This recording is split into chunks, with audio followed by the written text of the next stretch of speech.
This last sobriety date truly was rock bottom. I hit one of those not yet moments. Hi, my name is Amber. I'm an alcoholic. I was last separated from alcohol on January 3rd, 2021. Amanda, alcoholic, 368 days. I'm Robert. I'm alcoholic at 390 days. Name's Larry. 513 days, alcoholic. I'm Dimitri. I'm an alcoholic. My sobriety date is July 1st, 2016. I'm Terry. I'm an alcoholic. I have 648 days. Yeah, I mean, had to have at least have a beer or something. You know, if it didn't have anything at all, it's like I really don't want to go there. It was the best way I analogy is being a prisoner. Oh yeah, in your own body and your own mind, and just trying to be able to break yourself free from it, but just can't. And even when you do get some clean days in and not doing, all you do is obsess about it. Yeah. And again, no tools. Very clearly, we're all a product of a group we went to. As a lot of kids, I experimented when I was in high school. Nothing major though, like parties every once in a while.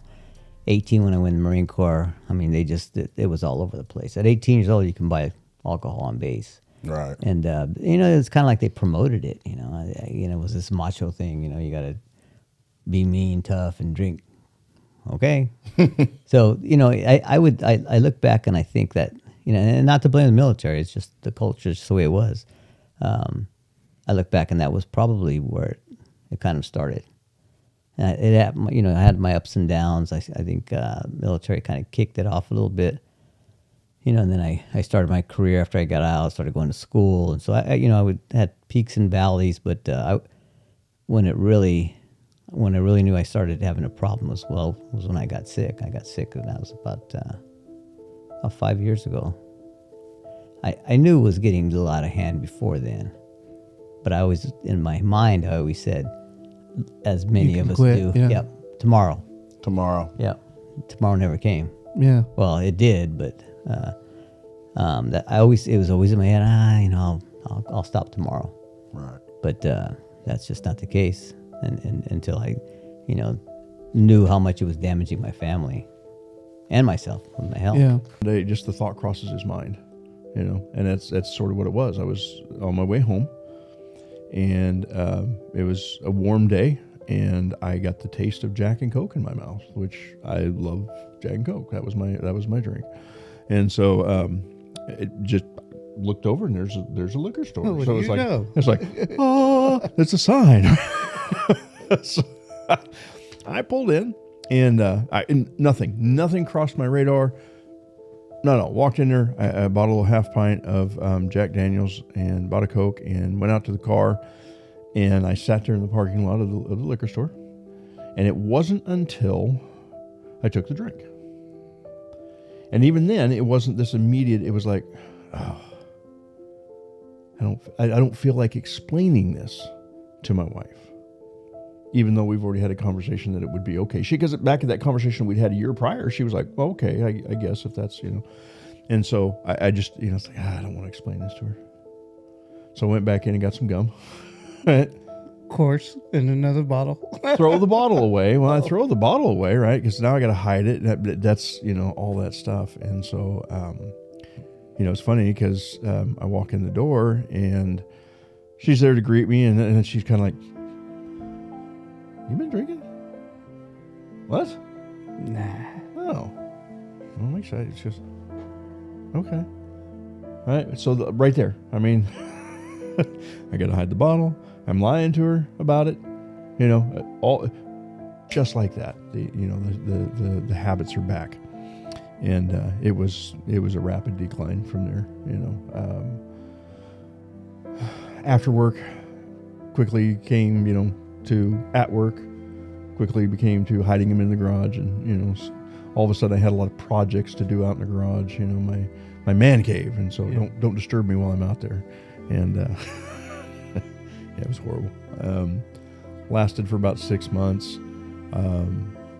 Got back, it was one of those nights, I was supposed to be in the man cave doing my thing, and I had been a little short with my wife that night when I came home, which was unusual for me. It upset her. But so I go out to the garage, and I'm sitting there, and I've already put 2 pints down and getting ready to start on the third when she walks out, right as I'm tipping up the last of the second one. And, so then, of course, I deny how much I've been drinking at that point. But, it's just a kind of one thing. And I sat out there and I drank another pint before he went back in the house. And we sort of pretended like nothing happened for about a week.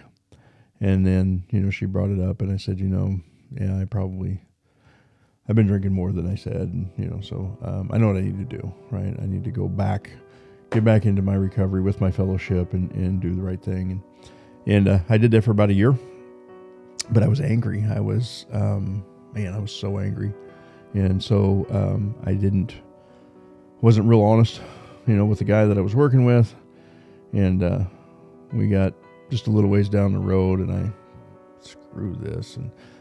But I had made a promise I wouldn't drink anymore. So, alcohol can do a little mess, right? Yeah. And so that started that progression. And that went about 3 months. And I'll just never forget the look on my wife's face when she found my pipe, in the bathroom, and just kind of freaked out. And there was a whole, I've told you this story before, right? That's, I'm out in the garage, 4 o'clock in the morning, butt naked, smoking on a pipe. And she walks out there. That's not the holy time. Right, no, yeah, right. And so, like any good alcoholic or addict, my response to her catching me out there is not, oh, honey, I'll stop, I'll quit, I'll whatever. It's, I run into the bedroom, I get dressed really quick, run to the bank before she can shut it down, because I am convinced at this point, my keen alcoholic intellect tells me she's leaving.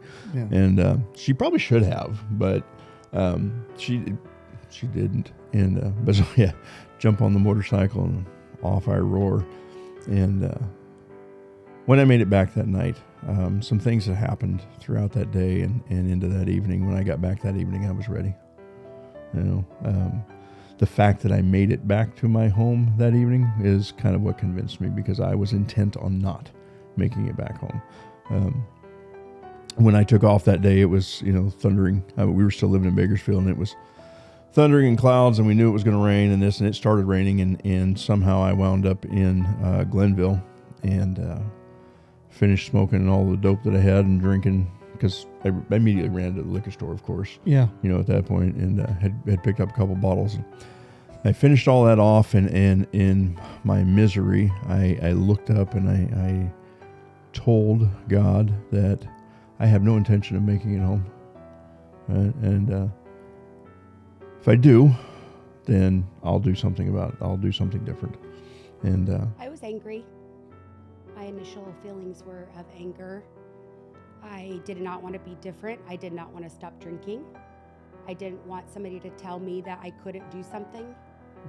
I felt like that, why can't you accept me the way I am, and this is what I do? Why do you guys look at me so weird because I'm like this? This is just me. So I'll start with the reason I actually came to a program. My daughter was starting high school, and I knew that I couldn't have a shit show mom and then raise a daughter going into high school and have her starting maybe alcohol, drugs, and all that. And I wanted to be on top of my game before she started all that kind of crazy life in high school. So I had always kind of wanted to get into rehab or try it, and so I had done it by myself. Had a year and a half and 8 months, 6 months, all for the last 10 years. But I was always too scared to come into the rooms. One was I didn't want it on court paperwork anywhere, because in case I got a divorce, I didn't want my husband to ever have any paperwork that I had been to treatment, and they can look that up and get it, and there you go. So that's why I never did. But by that time, I was like, this is for her. Like, that's what got me through these doors. So thank God for her, and changed my life. The first 90 days was first week I went to detox. So when I finally got to rehab, I was somewhat okay. Vince won't say so, but you should have seen me a week sooner. But yeah, I was, I did okay. It was a little roller coaster, ups and downs, but for the most part, it was okay. I had, both my feet on the ground, and I was pretty much running, just kind of did my program, did what they told me to do, and that's what I did. Showed up, and what's changed in the last year for me is, gosh, my anger's gone. There's like hardly any fighting at my house, which is amazing. You think it's everybody else's problem, and now like there's no angry, like no one's fighting at the house. It's like, damn, that was all me. So, yeah, I was the problem. I guess I was. So yeah, no fighting. My daughter, thank God, forgives me for the past, what I've done to her. My husband as well, and here we go. Like I tell everybody, we made it through our freshman year sober, and here we go into our sophomore year. So, I would say that when I first came in, I was very broken. I was dealing with a lot of, detox for the first week and a half, 2 weeks. Emotionally, I was quite a mess. I was going through a lot with my wife and kids and stuff, and just life was pretty stressful. Because of my drinking, before I got here, my head had gotten pretty much fogged over. I couldn't think real good. For a while, for the last couple of years, really, I was just foggy all the time. And that took probably the first couple months to really clear up. I also dealt with tons of anxiety before I came here. And actually, after the first couple of weeks of being here, I ended up seeing my psychiatrist and switched to a non-benzo anxiety medication. And I don't know if it's that or just, getting sober for a while and starting to get clear and dealing, but I haven't really dealt with anxiety since really that first probably month. For the second month, I started finally getting some hope really returning.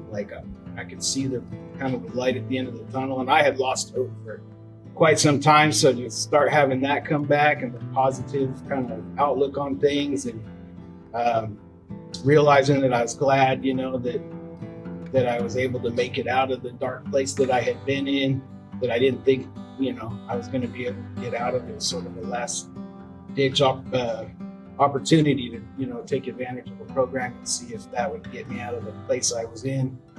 And it did. And then after 2 months, my wife actually had moved out. And so that, from 60 to 90 days, I was by myself for the first time in 15 years, living in my house by myself. And, to be honest, I was glad that didn't happen until that point, because by then I was starting to feel like, oh, you know what? I can handle this. I was, I realized that what was going on between my wife and I didn't really have any big resentments over. At the time, I was still hopeful that maybe in the long run things might work out. But now we've been separated for almost a year since she moved out, and things are, where it looks like our divorce is going to go through. But I'm okay with all that today. I was kind of, struggling with that. But from 60 to 90 days, I was already starting to feel kind of fit enough to handle the fact that, and I would call it spiritually fit enough to just say, whatever's going to happen, it's going to work out. I'm going to, life's going to be okay. Sort of see eye to eye with my wife in the whole situation. So I was in a really good place by the end of 90 days, dramatically different than I would have thought I had been from day one. Because at day one, I was still feeling like I was on thin ice. I wasn't sure. I would go home even from here or just whatever I was doing during the day. And because of I was detoxing and stuff, I would be kind of scared to go to sleep because I didn't know if I was going to make it through the night and stuff. Because I probably should have went to a medical detox. I don't know. But in the end, I roughed it through so many times in life that I thought maybe it's just my anxiety getting hold of me or whatever. But fortunately, I survived it. I think it was meant to be. So I'm just glad that I made it through that first 90 days, and now, like I say, set me up. Now it's been over a year, and I'm grateful and hopeful still, and life's going on. So that's all I got. Go back to the first 90 days. It was a roller coaster ride. First 30 days, I was thankful that I was sober, thankful that I found Aspire and AA and others that were in the same situation or similar situation that I was. So that benefited me. I had been before, I had come to Aspire before, and I didn't take it serious enough, obviously, as many of us do. It takes a while, it takes a few times before we realize hit rock bottom. I'm not sure if I hit rock bottom, but it sure felt like it. I was tired of being tired. I'm tired of the chaos I was creating. I didn't really know I was creating that chaos until after I sobered up and realized the damage I had done. And, even to this day, I still think back about some of the things that I said and did that they still haunt me, but I not much I could do about that. But the 90 days, it was a roller coaster ride. When, after probably first 60 days, things started feeling a lot better. Physically, I felt better. Emotionally, a lot better. And talking to people, I realized that I was coming back to, I felt that I was coming back to an area where I had been before alcoholism took a hold of me. I could feel that I was making more rational decisions. My emotions were a lot easier to control. But it was my doing. When I come to meetings and when I share with people, I'm probably one of the older ones in the group, and I'll tell people that don't let it progress. Don't let it get as far as I didn't know I was in that bad a shape until later in my life. I thought I was just a social drinker, casual drinker, until I realized how much it affected my rationale and my emotion. So I'm thankful that for Sam and his podcast that I was able to share with my family. And that was a big part, sharing with them.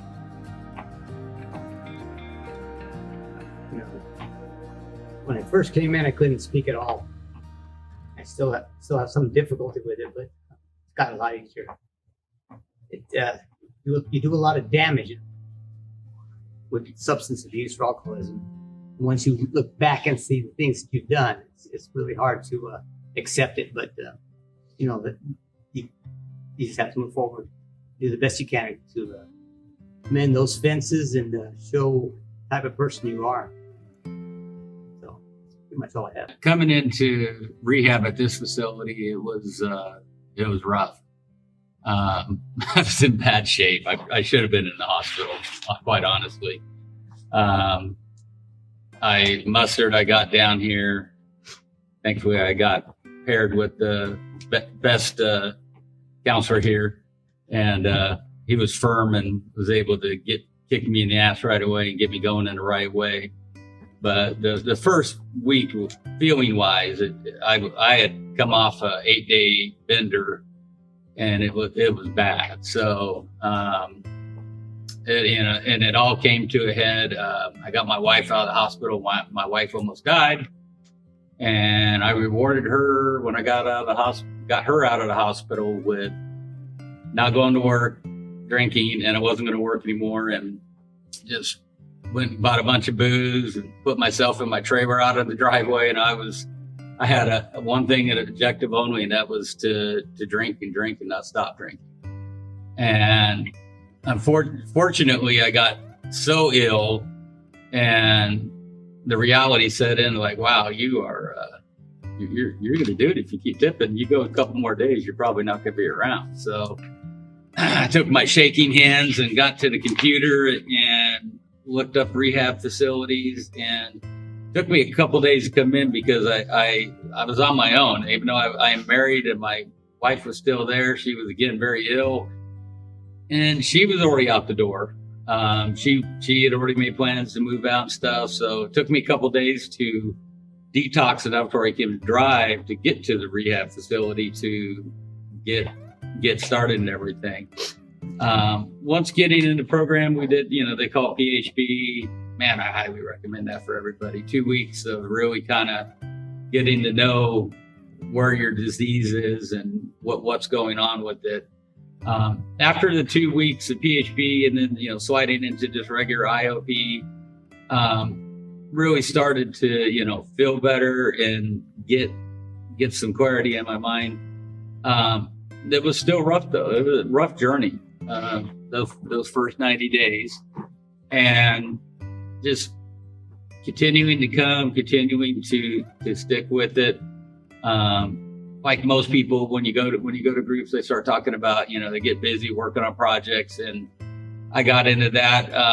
After I finished up PHP, I got myself back to work, got my business back running again, and to my surprise, I almost hit the ground running back like I hadn't been gone. It was very strange, and that kind of kept me focused and just kept driving. Tried to be there for my wife, but again, I had to focus on me. This was my time to get myself right, or I wasn't going to be around. And just kept chugging away through the program, and each 2 weeks seemed to get easier and better. It was difficult though. It was definitely an interesting ride those first 90 days, but it was a good part. But that was just the tip of the journey so far. That was just getting your mind where you need to be and start figuring out how the heck you're going to really control this thing, how you're going to manage your problem, live your life, and have it not interfere with everything. So it was definitely a learning experience. Kind of your second question, the strength that I leaned on, I learned very quickly that for me, one of the biggest powers was the group. Sitting around a room with sometimes only 10 up to sometimes 30 people, and sharing and hearing everybody else sharing, knowing that you are not alone, that you are not unique. Your problem is what everybody else's problem in the room is, and you're not special. And it doesn't matter who you are, what work you do. When you're in talking with people and stuff, it was very, very uplifting to be around people and hear, and the power of that. And that's what I still use to this day. I still go to groups regularly, still participate in all that. It's a big part of my recovery. It's very interesting because I was telling the guys outside about Sam. I can see Sam's clarity too. So one of the nice parts of getting my sobriety back is I'm the person I used to be, and focused, driven, and the projects and the ability and the work, everything has blossomed since this adventure in sobriety. It's just continuing to get better. My wife is still in my life. Our relationship is very good. It's the damage we do though. That's why I sit in groups and I hear guys talking about, oh man, I've been here 60 days. My wife's still mad at me. And I have to remind them, I go, but you're an asshole for 10 years. And I go, this doesn't erase. And we cause damage that to our loved ones that they need help, that they need to talk to people. They need to go to Al-Anon. They need to go to therapy because of what we did to them. And that's really another big sobering thing, is to realize, wow, you think you're just doing it to yourself, and you're really not. You're doing it to yourself and your family and your loved ones. And it hurts. It hurts, I was telling my wife this last week, I go, the whole hospital thing and out, I don't think I'm ever going to give myself a pass on that one. That's probably one of my lowest points as a human being. Not being there for someone who at their most dire need. and then checking out on them. And that one, like I said, I don't give myself a free pass on that one. I don't look in the rearview mirror. I don't focus and dwell on that. It's in the past. I just try to, as I live my life and live my You life. got you sober today, though. That's right. That's what I always say. But try to focus on, mending that relationship. It's an ongoing thing. I'm approaching 2 years of sobriety, and my wife's now finally getting some help and stuff, and she's in therapy, and I see the benefit happening with that and everything. So it's a growing process. Takes what it takes. Takes what it takes, and I think one of the best things is not being idle too. I constantly doing stuff, finding things to do. If I don't have something to do, whether we're going to go on a bike ride, we're going to go do things. We went camping 14 times last year. I think we've gone 6 this year. I mean, these are things I didn't do. I didn't get off the couch on the weekend, and so it's been a cool journey. I like where my life is now, and I'm not even close. I'm not even close to where I want to be. I just know I have the tools and everything in place to continue to move forward, because losing my sobriety does scare me. The fact of I know, and I've learned enough through the program. I've seen enough people relapse that you go right back to where you were again, and usually step it up. And I just can't see stepping it up. Stepping it up is going to end up in the ground. So that's just not what I want to do with my life anymore. Just a lot more focused and very appreciative of my life. Oh, I got one word for when I first showed up to treatment. It was probably hopeless. I felt hopeless and then chaotic. And I say chaos because chaos is a theme that I feel like runs in substance abuse as a whole throughout really just human lives in general. And I think like when you can take it down to a baseline, you see that like we lived in chaos for so long, at least for myself, my experience. I lived in chaos and my home environment was so chaotic that I chose to join the chaos. And really that's why like I have to talk to myself that way, because I can say that I was addicted to drugs and alcohol. But for me, I was really addicted to the lifestyle. Like for me, it was the streets were a rush. If I was even worrying about my life, I was worried for a second, but then it was a rush. Sex and everything was still a rush. Like I was chasing any and every drug. It wasn't just drugs and alcohol were my solution. But my problem was myself, and I just would be willing to do anything to get outside myself. So I say chaotic because that's just kind of all I remember. And then like if I had to pick one thing that changed after that 90 days was I saw a way of hope through that. And that was through the sober support I had built for myself. That was through the meetings and the fellowships that I had made myself a part of. Because I like to think like I watched a video, a TED Talk that was showed to me back when I was in rehab. And his theory was that most addicts and alcoholics have a spiritual disconnection.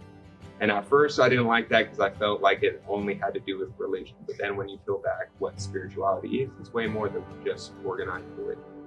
And you look at spiritual disconnection, it may be a straight disconnection from you to a higher power, but it also is like how disconnected do we make ourselves as human from the bigger community that we're a part of.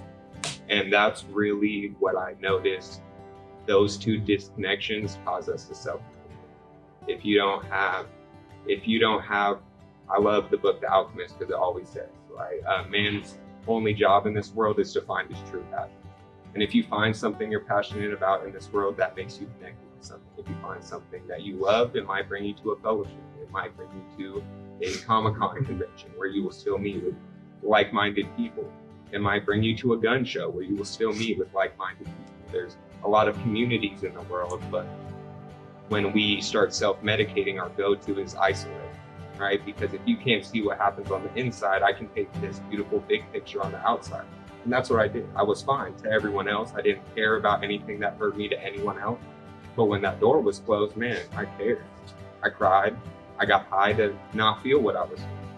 So to go into the second question, I would say the thing that I've always held with me that's helped my sobriety is I never forget where I came from.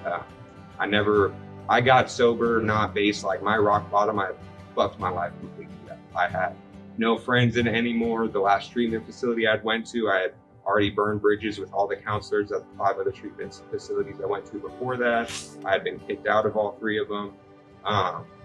And that wasn't my rock bottom. My mom didn't want to talk to me. My family outside of that completely disowned me. My dad had left my life, never to talk to me again. And that wasn't my rock bottom. Me pushing away people wasn't my rock bottom.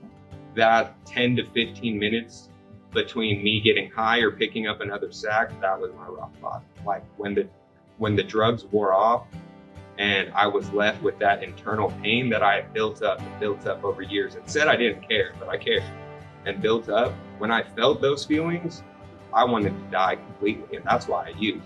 You know, it was a way of killing myself slowly. I hope to die each time I use. That's the way what sobriety gave me out of that was a chance at life. It gave me a mental clarity to see that I am more than what I thought I was, or more than what my family situation or whatever you want to put the cause to. I was more than what I thought I was.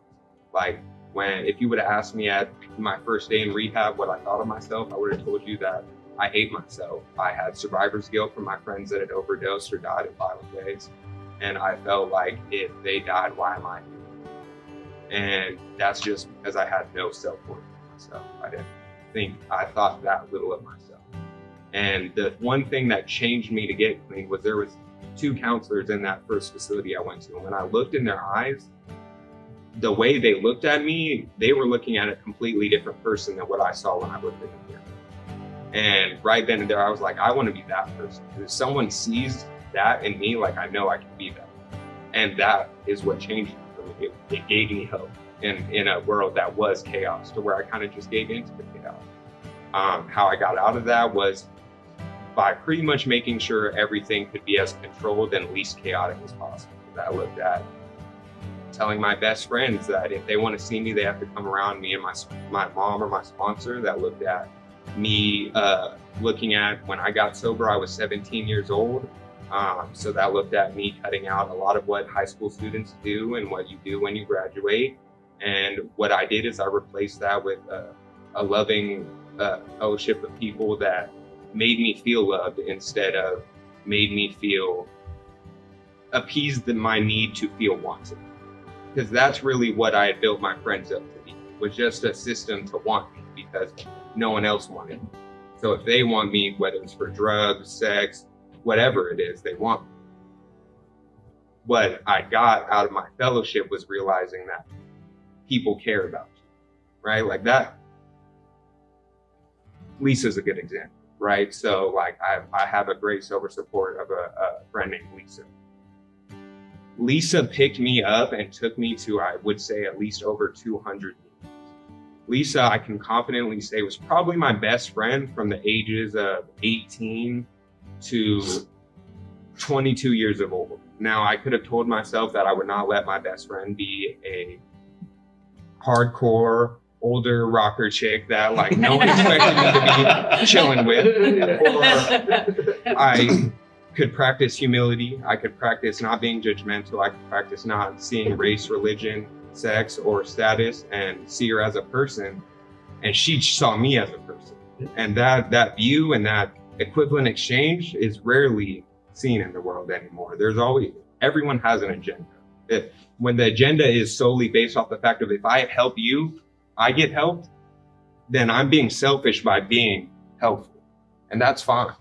But she's going to be selfish by being helpful. And it creates a positive bond versus if I want something from you and I'm going to try to manipulate it out of you, but you want something from me and you're going to try to manipulate it out of me, we're fighting fire with fire. We're led both to be burned. So they told me one thing. They changed one thing, and that one thing is everything. And so when it came to people I hung around with, what I did in my everyday routine, the places I put myself in when I was in a bad emotional space, I changed all of that. until I knew I could live life on life's terms, which put in short means like live life to be a productive member of society, I put myself in places where I could see good examples of what productive members of society look like, because I had them. And I followed them, and I had to make that choice now. And it was harder at the time, because the one thing I fought, at least if I'm being real with myself, is when getting sober young, I do always fight, is this my time, or am I supposed to be fucking? And the answer is like, no, it's if you're ready, it's your time. Like, you can choose to keep fucking up your life, and it will always be able to be fixed. That's the cool thing about life, is we do tend to look at life, like, while you're going through bad stuff, as like, oh, I did this bad thing, my life is over. Life can always be restarted and reformed, and there's 50 something states just in the US alone. There's how many countries? We look at life very close-minded when we're underneath pressure. When life is so wide, we really can't comprehend how many options there are for us. And that is what sobriety gave me. It gave me options back in my life. I get to choose what I did with my life. When I was addicted, it said jump, and I said, how high? I mean, I hurt people, and I didn't mean to hurt people. It wasn't personal, it was business. I had a monkey on my back, and it told me to pull, and I pulled. You know, it turned me to go left, I went left. And it gave me the option to say, I don't want to go. You know, it gave me the option to be that person I wanted to be again. It gave me a chance to mend the incomprehensible demoralization.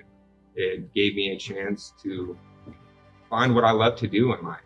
And the moment that I found what I love to do in life, the moment I believed that I could do it, because I at least believe that the world you paint in your mind, how you see the world, the picture you paint every day when you're thinking, if you think it's a depressed world, if you think it's a really hard world, the world's going to be really hard. It's going to be really depressing. If you wake up in the morning and you're grateful, and you set the intentions of your day, that you set the intention that it's going to be a good day, and you paint that picture in your head of what a good day looks like to you, odds are it's going to be a good day. And when I peeled back the layers, I realized that I had been stuck with diseases that wanted me to self-isolate and sit by myself, yet the answer was doing the complete opposite. It was getting up, getting around people, and doing positive things for myself. And so that's where I would leave. That is turn that pain into passion. Like, if you can see opportunity, take opportunity. If you don't like where you're at in life, do something else to change it. Doing the same thing over and over again and expecting different results is the definition of it. Thank you for letting me share. I hit one of those rock bottom, not yet moments. And on top of that, my body was physically falling apart. I've been a chronic alcoholic drinker since I was 18.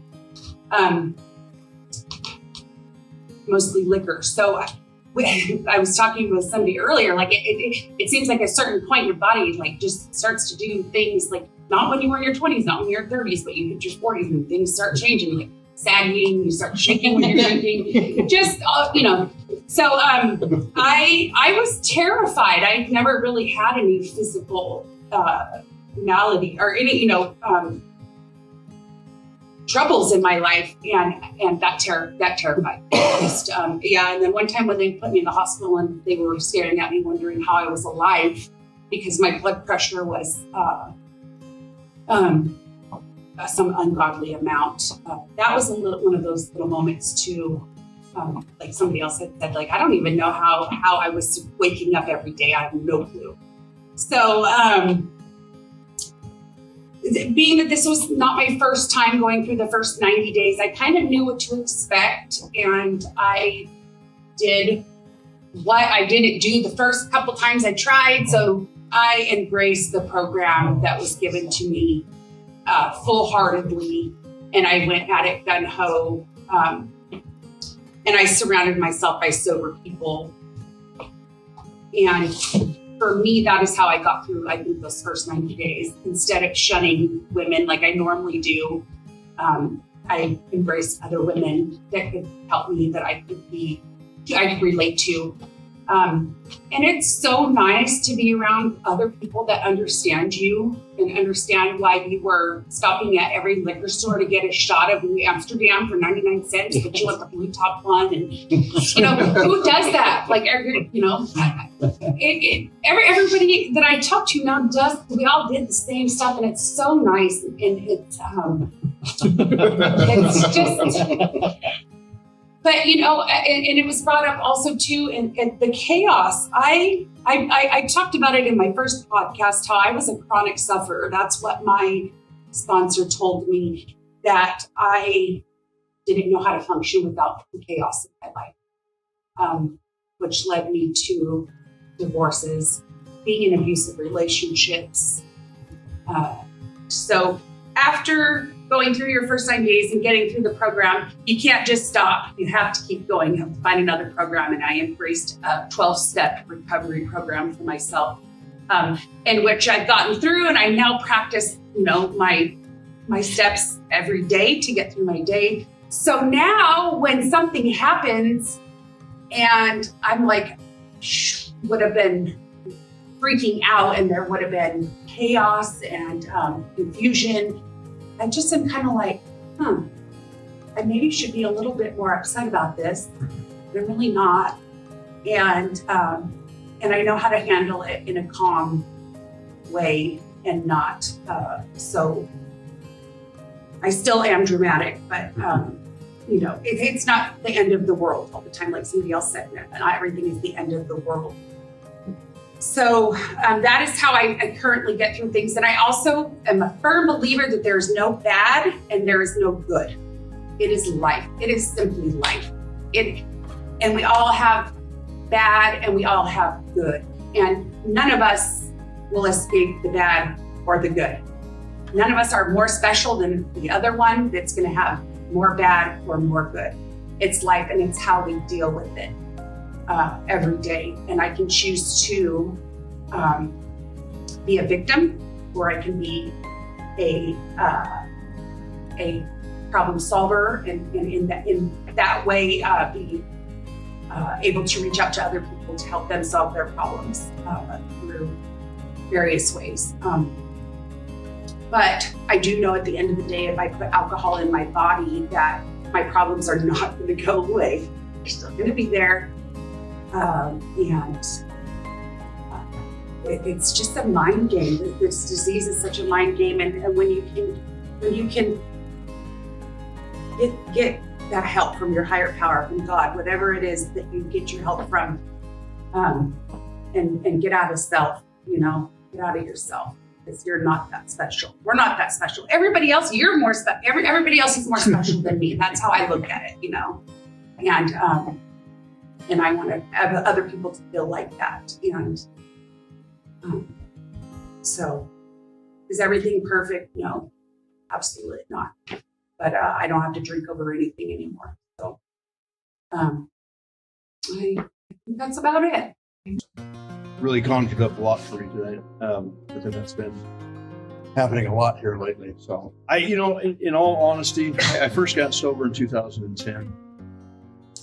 And I do not remember that first 90 days. I just don't.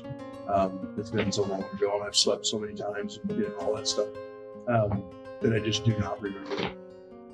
What I do remember is the 90 days that came after my relapse. And that was not the first one in 2017, but the one after that. And that had a lot to do with the shame. There was something wrong with me. How do you throw away 7 years? How do you, this family, this life that you have going, you make a conscious decision to do it, after all that time? Talk about insanity. So I tell people the most insane thing I've ever done was pick up a drink after 7 years. There was this moment in that, so all of that shame and the incomprehensible demoralization, things like that we talk about. With my wife, this look on my wife's face, and I was taken back in an instant as a young kid watching my mom look at my dad, and how many times he had promised that he wouldn't, he wasn't going to drink anymore, he wasn't going to do this, he wasn't going to do that.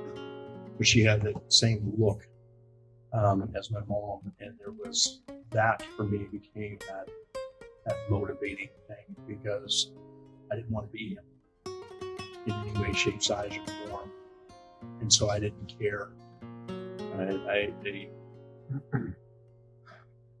The house, the money, the kids, all of that is great, but I made a decision in that moment that I didn't care if I had any of that or if I had all of it. All I wanted to do was die with a little bit of dignity and sober. And that's the only way I can do it, right? And you can't die with dignity and not be sober. At least that's how I see it.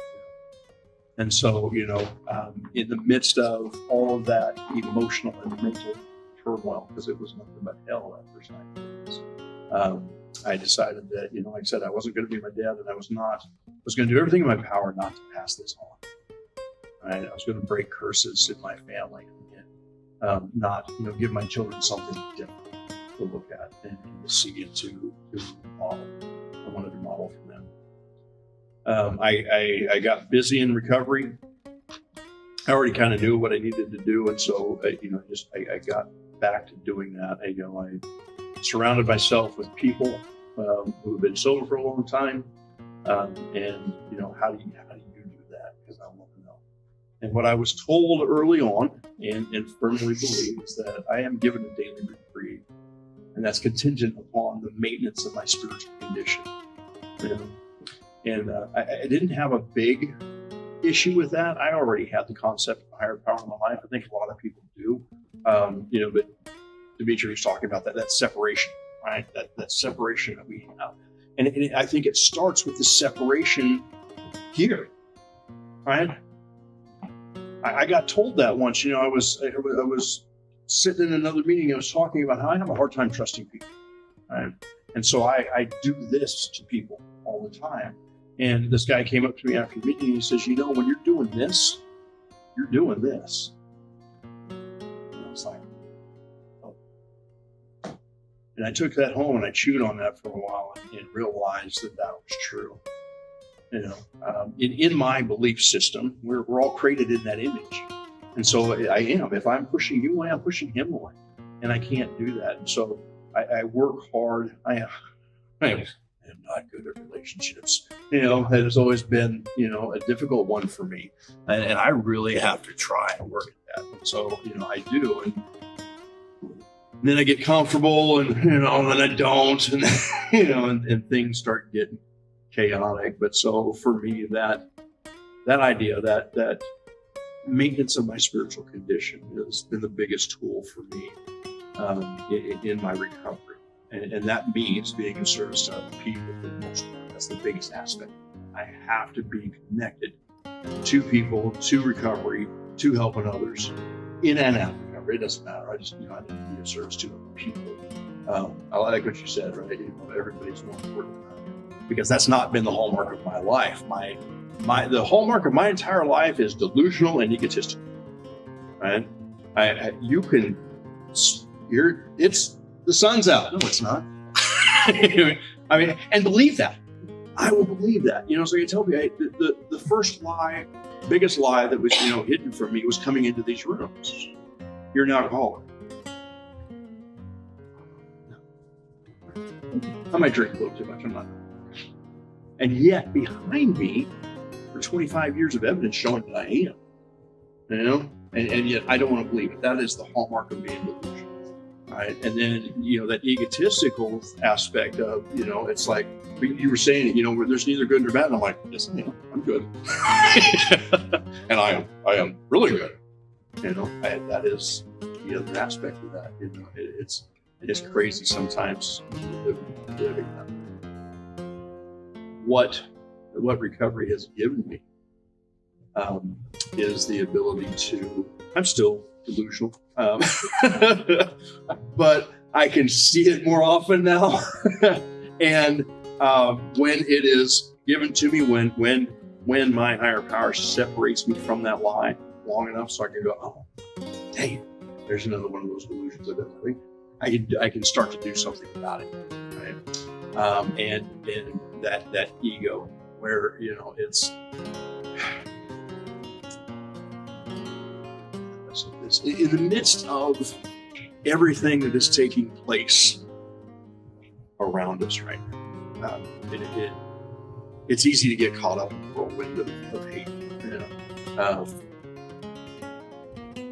But like I said, I got to remember, you know, I look at people and I go, well, what's the difference? I mean, you know, we all wake up in the morning and we are faced with whatever our challenges for the day are. Right? And I have no idea, based on your circumstances, what choices you might make that day and vice versa. We'll just all do the best that we can. Right? And that's, you know, do that. Do the best that you know how until you find out different, then do different, right? If that's, you know, what you need to do. But just do that and love on it. You know, that old saying, you try more flies or better you can do everything. You know, that's what I want to be. There are so many people out there who, you know, they talk about people that cannot or will not, right, get into recovery. And some of those will nots, it's because they don't even know. They don't know that they have a disease, and they don't know that there is a place for help. You know, they don't know that there are rooms like this where they can come and do, you know, and live a life differently than what we've done in the past. I don't go on that fast either, right? I'm not afraid of it anymore. I'm not trying to shut the door on it. It just is what it is. It's a part of my story. And, you know, I am told that no matter how far down the scale I go, my experience will benefit other people. Right? And that has been the truth of my recovery is I am constantly meeting new people that it's like, oh, wow, yeah, I've been, let me, this is what helped me. This is what I do, you know, and this adventure that I am on right now is fantastic because I no longer have to be the exception to the rule. You know, I heard that the other day. You know, we would try by every form of self-deception to prove that we are exceptions to the rule, right? And it hit me because I'm like, man, it didn't matter whether we're talking about alcohol, drugs, being the drug dealer, being a business owner, whatever. I think I'm the exception to the rule, and I'm not. And I love my wife for this one because she was the one that brought this to my attention. She comes to me with meetings, and we got out of the meeting one day, and she just looked over and she said, "You're just another girl," you know. And I was like, I was offended. What? How do you mean, Terry? She goes, "How dare you?" Right? She goes, "No." She goes, "It's amazing." But it was the one thing that also convinced her about this disease. You know, when she's sitting in a room full of us and we all have the same story. Right, you know, so it was like, but it was one of those defining moments for me too. It was just like, right, and that's what I need to be, just another alcoholic, just another one among many, you know, doing my part to make this life a better place. So, what you said at the end, I think, like, when we're in use, everything seems fixed, right? Like, if you had a bad day, it was meant to be a bad day versus when we get sober, we see that, was it a bad day or was it a bad 5 days, right? Like, can I come back from something bad that happened? And that really happens with like reflection through your days, right? Like, are you maintaining, right? Are you spending the end of your day reflecting on what you did experience so that it feels important to you and realize like how much good there was in that day? Because there's a lot to be grateful for that we overlook. You know, and that was taught to me when I first got out from being locked up. Honestly, it was like first day out, trees were way greener. Like my first pack of cigarettes felt like gold, you know, like everything was perfect. And I had realized in that moment that I had taken so much for granted, and that really was just being free, you know, being a free person, being able to choose where I go. When I'm an alcoholic and addict, I don't choose where I go. I choose it chooses which liquor store I go to. It chooses which plug I might hit up, whichever one's got the best deal. But I don't get to choose anything for myself. Now I get to choose. And I always used to think like it was your feelings were fixed. And my therapist beat into my head, you know, like statistically, happier people do more things in their day to make themselves happy. and I had to take a look, and finally, like, I realized what she was trying to say is, you may want change so much for yourself, but you're not trying to make yourself happy. You're worried about everything else, but yet you still have to turn the camera on your true self. And how do I make myself happy? By going out there and living the life that I actually dream for myself, by making what I visualized as a fantasy into reality.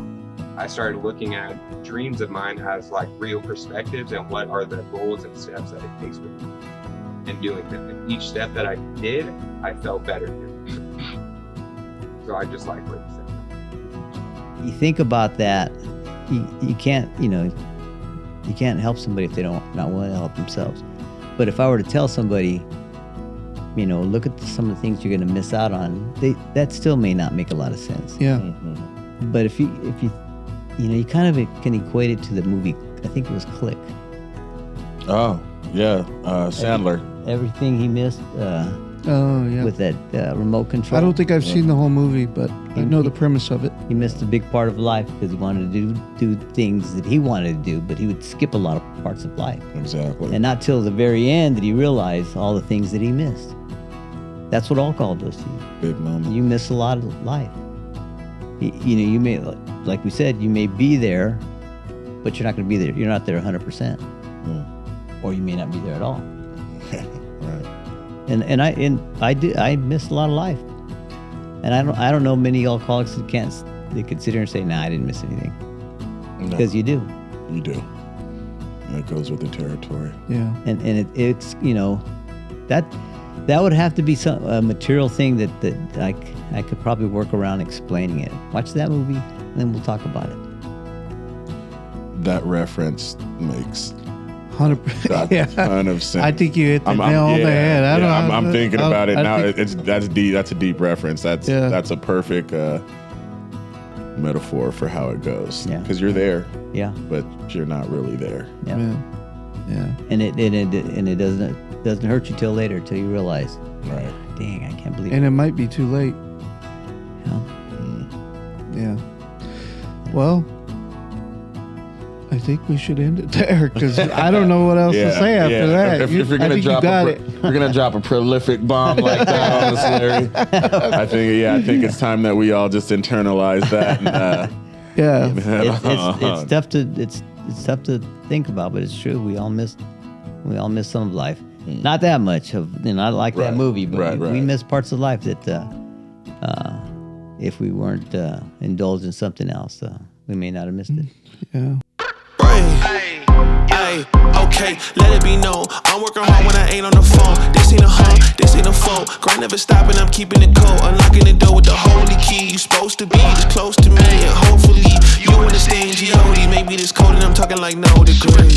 This ain't a fluke. I seen it way before it ever happened. It gave me the view. I had to put in my time on the TV. It coming in soon. I couldn't leave it all up to a variant or an experience. You gotta get up and do what it do. So complicated, homie, it's you. Always gonna wait until you in the mood. I've been running, came out gunning, stopped the fronting on your word. It's what you hear, not what you heard. I'ma hate on every verb. I'ma show you what it's worth. Every day I'm on the earth till they put me in the dirt. I'ma get into it first. Said I'ma get into it first. Until they put me in the dirt. Said I'ma get into it first. Said I'ma get into it.